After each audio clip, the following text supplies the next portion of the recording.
The imperial clocks we sold here, when did we sell them? Around about 10 years ago. That was a fantastic sale from the museum.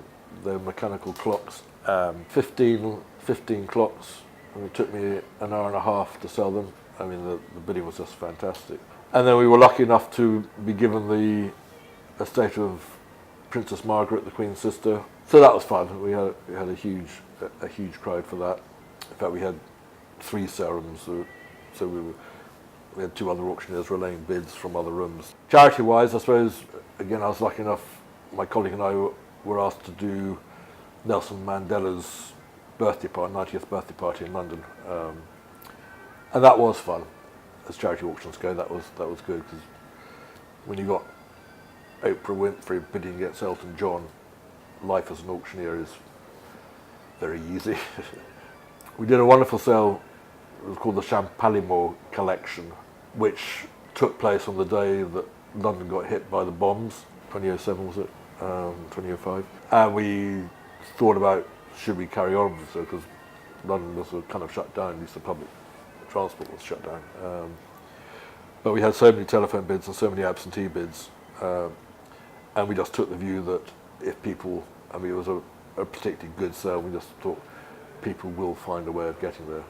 So we delayed the start from 10 till 2 or something. And that was a beautiful sale to take.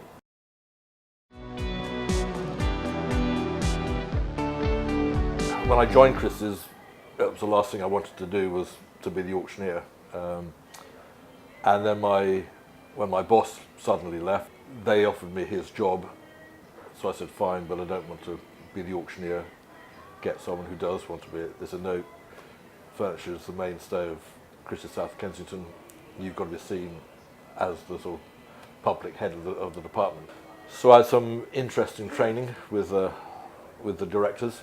And I thought, if this is auctioneering, you can keep it, because I really don't want to do it.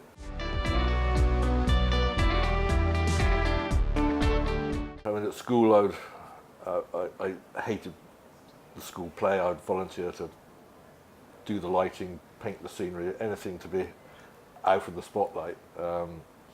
Whether I was worried about making mistakes, forgetting my lines, being laughed at, I'd probably got some deep psychological problem. But when I got up there, I knew my bidding increments, the numbers, backwards, forwards, sideways. And going back to the theatre analogies, if you don't know your lines, you can't perform the piece. And if you don't know your numbers, and they're very boring, but they are the bedrock of any auctioneer's performance. So I was super confident that I wouldn't forget my lines, forget my numbers.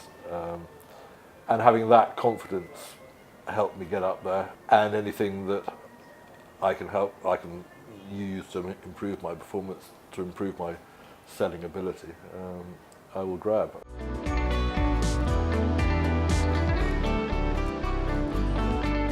It's always a challenge here in Hong Kong. You've got the jet lag when I arrived on Friday, landed at 6:30, went straight to the Ritz-Carlton in Kowloon, put on my tuxedo and was doing a charity auction at 9 o'clock. Then I was doing the wine sale here for Christie's on Saturday, and I've hardly slept a wink while I've been here. My body is still on UK time, but it's the adrenaline that sort of keeps you going.